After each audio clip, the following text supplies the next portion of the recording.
Delhi CM Arvind Kejriwal jail నుంచే పాలన సాగిస్తారా, మరొకరికి బాధ్యతలు అప్పగిస్తారా అనే సందేహాలకు ఆప్ నేతలు చెక్ పెట్టారు. జైలు నుంచే ఆయన పాలన ప్రారంభించినట్లు పార్టీ వర్గాలు వెల్లడించాయి. ఈడీ కస్టడీలో ఉన్న కేజ్రీవాల్ ఇవాళ తొలిసారి ఢిల్లీకి మంచినీటి సరఫరా విషయంలో ఆదేశాలు జారీ చేసినట్లు తెలుస్తోంది. దీన్ని ఓ నోట్ రూపంలో జల మంత్రిత్వ శాఖ నిర్వహిస్తున్న అతిషి మార్లీనాకు ఆయన పంపించారు. ఢిల్లీ లిక్కర్ స్కామ్ కేసులో మార్చి 21న అరెస్ట్ అయిన కేజ్రీవాల్ ఈ నెల 28 వరకు ఈడీ కస్టడీలో ఉండనున్నారు. ఇప్పటికీ ఆయన సీఎం పదవికి రాజీనామా చేయలేదు. ఇక మరోవైపు లాకప్ నుంచే పాలన సాగిస్తారని ఆప్ నేతలు మొదటి నుంచి చెబుతున్నారు. కేజ్రీవాల్ పై ఆరోపణలు రుజువు కాలేదు కాబట్టి సీఎంగా కొనసాగుతారని ఆప్ మంత్రి అతిషి మార్లీనా వెల్లడించారు. జైలు మాన్యువల్ కూడా ఒక వ్యక్తి కారాగారం నుంచి ప్రభుత్వాన్ని నడపడానికి అనుమతించిందని ఢిల్లీ మాజీ చీఫ్ సెక్రటరీ ఉమేష్ సైగల్ అనుమతించిందని స్పష్టం చేశారు. अरविंद केजरीवाल जी ने लिखा है कि मुझे पता चला है कि दिल्ली के कुछ इलाकों में पानी और सीवर की काफ़ी समस्याएं हो रही हैं। इसे लेकर मैं चिंतित हूँ। चूंकि मैं जेल में हूँ, इस वजह से लोगों को ज़रा भी तकलीफ नहीं होनी चाहिए।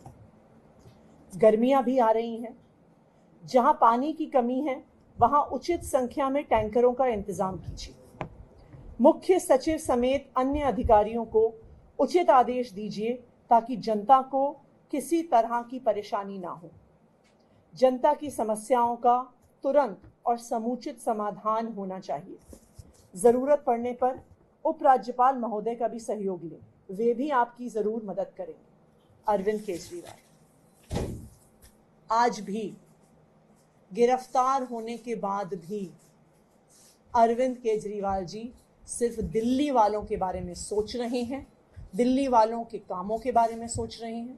और आज मैं अरविंद केजरीवाल जी की तरफ से आपको ये आश्वस्त करती हूँ कि दिल्ली के मुख्यमंत्री अरविंद केजरीवाल भी आज भी दिल्ली की पूरी व्यवस्था को निगरानी में रख रहे हैं और दिल्ली वालों की देखरेख कर रहे हैं।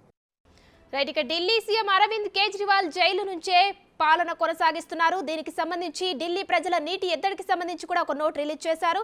దీనిపై మరిన్ని డీటెయిల్స్ మా ప్రతినిధి ఢిల్లీ నుంచి శివ లైవ్ లో అందిస్తారు. శివ, చెప్పండి, ప్రస్తుతం ఢిల్లీ సీఎం అరవింద్ కేజ్రీవాల్ జైల్లోనే ఉన్నారు, కానీ ఆప్ నేతలు మాత్రం ఆయన కంపల్సరీ సీఎం గానే కొనసాగుతారు అని తెలియజేస్తున్నారు. దీనికి అనుగుణంగా ఏదైతే నీటి సమస్యకు సంబంధించి ఆయన ఒక నోట్ కూడా రిలీజ్ చేశారు, అంటే దీన్ని బట్టి జైలు నుంచి ఆయన పాలన కొనసాగుతుందని కూడా తెలుస్తుంది.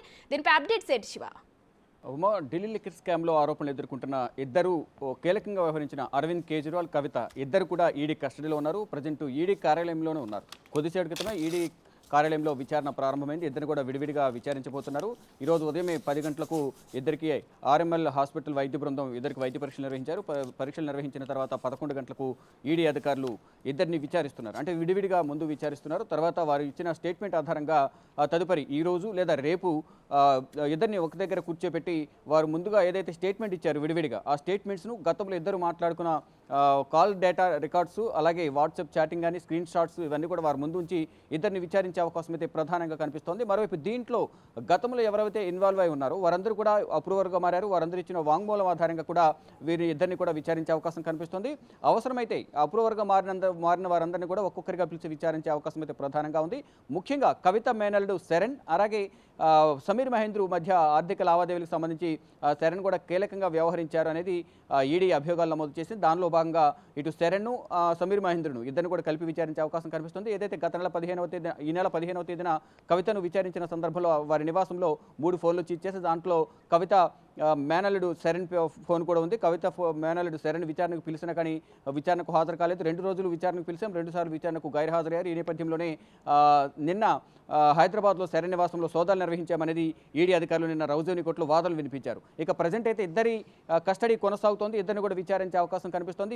ఈ మొత్తం సంబంధించి ఢిల్లీ లిక్కర్ స్కామ్కి సంబంధించి ముడుపులు కానీ వాటి ఆర్థిక లావాదేవీలకు సంబంధించి ప్రధానంగా కవితకు ఇచ్చిన 3 రోజుల ఈడీ కస్టడీ అనే కీలకంగా మారబోతుంది. 3 రోజుల ఈడీ కస్టడీలో అరవింద్ కేజ్రీవాల్ను, సమీర్ మహేంద్రు, మేకా శరణ్ మేనల్లుడు మేకా శరణ్ను ఇతర నిందితులు ఎవరైతే ఉన్నారో వారందరినీ కూడా ఒక్కొక్కరిని పిలిచి విచారించే అవకాశం అయితే ప్రధానంగా కనిపిస్తోంది. ఈ 3 రోజుల్లోనే ఈ ఢిల్లీ లిక్కర్ స్కామ్కి సంబంధించి ఒక కొలిక్కి వచ్చే అవకాశం ఉంది. దానికి సంబంధించి ఇప్పటికే ఈడీ అధికారులు అందరికీ ఇంటర్నల్గా ఫోన్ చేసి చెప్పినట్టు తెలుస్తుంది. వారందరూ కూడా విచారణకు పిలిచినట్లుగా. ఇక అరవింద్ కేజ్రీవాల్ విషయానికి వస్తే అరవింద్ కేజ్రీవాల్ అరెస్ట్ అయిన తర్వాత ముప్పేట దాడి చేయడం బీజేపీ ప్రయత్నించింది. దానిలో భాగంగా అరవింద్ కేజ్రీవాల్ జైలుకు వెళ్లారు కాబట్టి రాజీనామా చేయాలి, ముఖ్యమంత్రి పదవికి జైలు నుంచి ఎలా పాలన కొనసాగిస్తారంటూ కూడా అందరూ ఆరోపణలు చేశారు బీజేపీకి సంబంధించిన నేతలు. అంటే నేరం రుజువు కాలేదు కాబట్టి ఢిల్లీలోని ఆమ్ ఆద్మీ పార్టీకి సంబంధించిన నేతలు, ఇటు పంజాబ్కు సంబంధించిన మొత్తం దేశవ్యాప్తంగా పార్టీకి సంబంధించిన నేతలందరూ కూడా ఇటు ప్రతిదాడి చేయడం మాటల దాడి చేయడం ప్రారంభించారు. అంటే అరవింద్ కేజ్రీవాల్ నేరం రుజువు కాలేదు, కేవలం ఆరోపణల నేపథ్యంలోనే ఇప్పుడు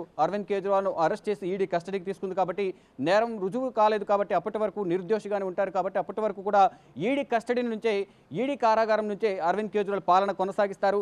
మొదటి నుంచి కూడా ఎప్పుడైతే అరవింద్ కేజ్రీవాల్కు నోటీసులు జారీ చేస్తూ వస్తుందో ఈడీ అప్పటి నుంచి కూడా ఒకవేళ అరవింద్ కేజ్రీవాల్ను విచారణ పేరుతో అరెస్ట్ చేసిన ముఖ్యమంత్రిగానే ఆయనే కొనసాగుతారు, అక్కడి నుంచే పాలన కొనసాగిస్తారు, ఆయనకు మేము సహకరిస్తామంటూ కూడా ఆమ్ ఆద్మీ పార్టీ నేతలందరూ కూడా అరవింద్ కేజ్రీవాల్కి చెప్పిన పరిస్థితి నెలకొంది. ప్రతిగా ఇటు బీజేపీ పైన ఇతర పార్టీలు ఎవరైతే ఉన్నారో అరవింద్ కేజ్రీవాల్కు ఎగ్నెస్ట్గా మాట్లాడే పార్టీలపైన కూడా వారు కూడా ప్రతిదాడిగా మీడియాతో మాట్లాడుతూ వస్తున్నారు. ఇక ఎట్టకేలకు అరవింద్ కేజ్రీవాల్ను అరెస్ట్ చేశారు కాబట్టి ఈడీ కస్టడీలో ప్రజెంట్ ఉన్నారు. ఇక ఈ రోజు తొలిసారిగా ప్రజల సమస్యలకు సంబంధించి తొలి ఆదేశాలు ఢిల్లీలో నీటి సమస్య ఎదుర్కొంటున్న నేపథ్యంలో జలశక్తి శాఖ మంత్రి ఎవరైతే ఉన్నారో ఢిల్లీకి సంబంధించి రాష్ట్ర జలశక్తి శాఖ మంత్రి అతిషిక్ కూడా కొన్ని ఆదేశాలు పంపించారు. ఢిల్లీలోని ప్రజలందరూ కూడా నీటి సమస్య ఎదుర్కొంటున్నారు, కొన్ని ప్రాంతాల్లో మురుగునీటి సమస్య ఎదుర్కొంటున్నారు, దానిని రెక్టిఫై చేయాలి, ఎక్కడైతే నీటి సమస్య ఎదుర్కొంటున్నారో అక్కడ వాటర్ ట్యాంకర్స్ ద్వారా వాటర్ను సప్లై చేయాలనేది ప్రధానంగా అరవింద్ కేజ్రీవాల్ అతిషికి లేఖ రాసినట్టుగా తెలుస్తుంది. ఈ సమస్య రావడం నాకు చాలా బాధగా ఉంది, నేను బయట లేను కాబట్టి ఈ సమస్యలను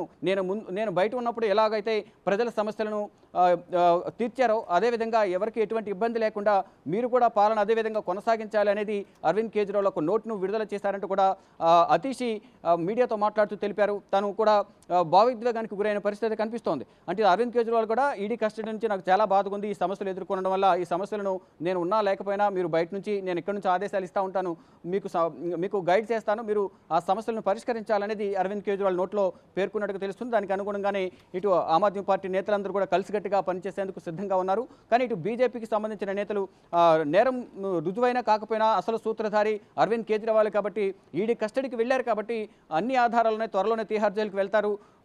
ఈ నేపథ్యంలో ముందుగానే ముఖ్యమంత్రి పదవికి రాజీనామా చేయాలనేది ప్రధానంగా ఇటు బీజేపీకి సంబంధించిన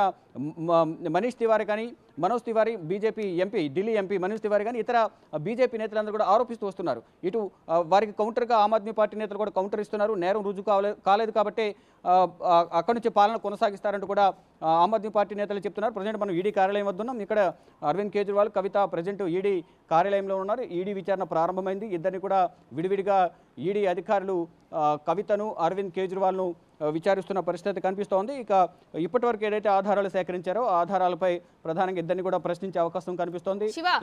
ఇటు కవితకు సంబంధించి 8వ రోజు ఈడీ కస్టడీ కొనసాగుతోంది, మరోవైపు అరవింద్ కేజ్రీవాల్కు 3వ రోజు కస్టడీ కొనసాగుతోంది. శివ, అలాగే ఈడీ అధికారులు అడిగిన ప్రశ్నలకు కవిత కూడా సహకరించడం లేదని తెలుస్తుంది. అలాగే కవిత మేనల్లుడు మేకా శరణ్ కూడా వారికి సహకరించడం లేదు, వారికి అందుబాటులో ఉండడం లేదని కూడా తెలుస్తోంది. మరి అందుకని అటు మేకా శరణ్ ను ఇటు సమీర్ మహేంద్రను కలిపి విచారించే అవకాశాలు ఉన్నట్టు తెలుస్తుంది. దీనిపై అప్డేట్స్ ఏంటి శివ?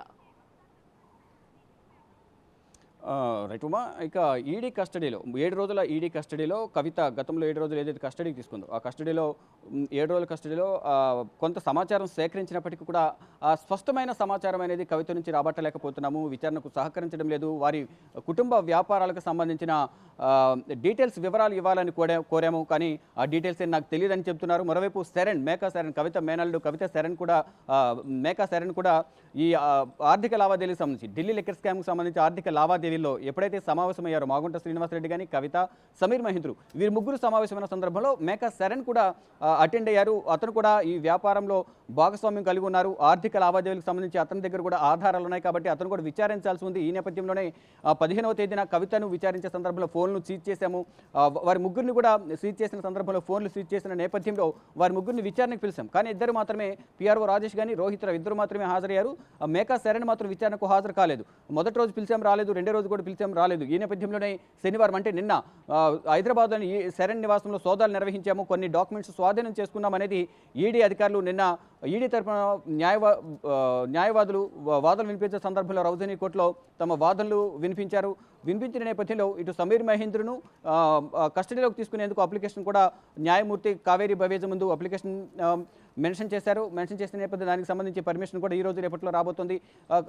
పర్మిషన్ వచ్చిన తర్వాత ఇటు శరణ్ కూడా హైదరాబాద్ నుంచి ఢిల్లీ తరలించిన తర్వాత ఇటు సమీర్ మహేంద్రు మేకా శరణ్ ఇద్దరిని కూడా కలిపి ఈ రోజు లేదా రేపు విచారించే అవకాశం కనిపిస్తుంది. వారిద్దరిని విచారించిన తర్వాత ఇద్దరిని మళ్ళా కవితతో పాటు కలిపి విచారించి కన్ఫంటేషన్ పద్ధతిలో అంటే ముఖాముఖి కూర్చోబెట్టి నిర్ధారణ ఎవరు ముగ్గురులో విడివిడిగా విచారించిన తర్వాత ఒకరు చెప్పింది ఒకరి సమాచారం నిజమా కాదని తెలుసుకునేందుకు ముగ్గురిని కలిపి విచారించబోతున్నారు. విచారించే సందర్భంలో విడివిడిగా ఇచ్చిన స్టేట్మెంట్ను కూడా వాళ్ళ ముందు పెట్టి విచారించే అవకాశం అయితే ప్రధానంగా కనిపిస్తుంది. ఇటు కవితకు సంబంధించి ఈ విధంగా విచారణ కొనసాగే అవకాశం కనిపిస్తోంది. ఇక అరవింద్ కేజ్రీవాల్కి సంబంధించి 28 వరకు కస్టడీలో ఉండబోతున్న నేపథ్యంలో ఇక అరవింద్ కేజ్రీవాల్కి సంబంధించి కూడా కొంత సమాచారం అంటే మ్యాక్సిమం మొదటి నుంచి కూడా అరవింద్ కేజ్రీవాల్ పేరు కూడా వినిపిస్తున్న నేపథ్యంలో ఢిల్లీ లిక్కర్ స్కామ్ సంబంధించి ప్రభుత్వ ఖజానాకు దాదాపు 8,000 కోట్ల రూపాయలు నష్టం వాటిల్లే విధంగా ఈ మద్యం పాలసీ రూపకల్పన చేశారు అనేది ఢిల్లీ లెఫ్టినెంట్ గవర్నర్ వికే సక్సేనా హోంశాఖకు ఫిర్యాదు చేసిన నేపథ్యంలోనే ఇదంతా కూడా బయటకు వచ్చిన నేపథ్యంలో అరవింద్ కేజ్రీవాల్కి సంబంధించి కూడా కీలక ఆధారాలు వారి దగ్గర ఉన్నాయి కాబట్టి అంటే ఒక్కొక్కరిని కూడా విచారణకు పిలవడం ద్వారా మొత్తం ఈ తుది దశకు చేరిందని చెప్పుకోవచ్చు. ఢిల్లీ లిక్కర్ స్కామ్ సంబంధించి కేసులు కీలక నిందితులుగా ఉన్న అంటే కింగ్ పిన్గా ఎవరికి వారే దీంట్లో కీలకంగా వ్యవహరించారు. ఇటు కవిత అలాగే అరవింద్ కేజ్రీవాల్ ఇద్దరు కూడా ఈ ఢిల్లీ లిక్కర్ స్కామ్ సంబంధించి కీలకంగా వ్యవహరించారు. వీరే సూత్రధారులు వీరిద్దరు అనేది ప్రధానంగా ఈడీ అధికారులు తెలుపుతున్నారు. దానిలో భాగంగా మ్యాక్సిమం ఈ కేసు అనేది తుది దశకు చేరింది అనేది కూడా ఈడీ అధికారులు తెలుపుతున్నారు. దానిలో భాగంగానే అందరినీ మరొకసారి విచారించాల్సి ఉంటుంది అనేది వారు ఈడీ అధికారులు చెప్తున్న పరిస్థితి కనిపిస్తుంది. నేను ఏదైతే అరవింద్ కేజ్రీవాల్కి సంబంధించి ఈడీ కస్టడీ రిమాండ్లో కానీ మరోవైపు కవితకు సంబంధించిన కస్టడీ రిమాండ్ రిపోర్ట్లో కానీ ఇద్దరిగా కామన్గా ఒకే విషయాలు అక్కడ మెన్షన్ చేస్తున్నట్టుగా మనకి స్పష్టంగా అర్థమవుతుంది. ఇటు 100 కోట్ల రూపాయలకు సంబంధించి ముడుపులు కానీ ఆ ముడుపులు ఎవరెవరు ఇచ్చారు, ఎక్కడి నుంచి ఇచ్చారు, ముడుపులు ఇవ్వడం ద్వారా కవిత అలాగే సౌత్ గ్రూప్ ఎంత మేర లబ్ధి చేకూర్చారు ఈ ఢిల్లీ లిక్కర్ పాలసీకి సంబంధించి అరవింద్ కేజ్రీవాల్ అనేది ప్రధానంగా ఈడీ రిమాండ్ రిపోర్ట్లో ఈడీ కస్టడీ రిమాండ్ రిపోర్ట్లో పొందుపరిచారు. అంటే 100 కోట్ల ముడుపులు అనేవి చేతులు మారడం ద్వారా దానికి ప్రతిఫలంగా 6% వచ్చే లాభాలను 12% పెంచి డబల్ చేసి ఈ జోన్లను లబ్ధి చేకూరే విధంగా జోన్లను కట్టబెట్టారు కవితకు. దాని ద్వారా సౌత్ గ్రూప్ అంతా లాభం పొందింది అనేది ఈడీ అధికారులు అభియోగాలు నమోదు చేస్తూ వస్తుంది. దానిలో భాగంగానే ఈ కేసు కీలక దశకు చేరింది. తుది దశకు చేరిన నేపథ్యంలోనే విచారణ వేగవంతం చేశారు. ఒక్కొక్కరిని కూడా గతంలో ఎవరైతే నిందితులు ఉన్నారో వారందరినీ కూడా ఒక్కొక్కరిగా పిలిచి అందరినీ కలిపి విచారించి ఈ కేసును తుది దశకు తీసుకొచ్చేందుకు ఈడీ అధికారులు కూడా ప్రయత్నాలు చేస్తున్నారు. Uma right, thank you Shiva.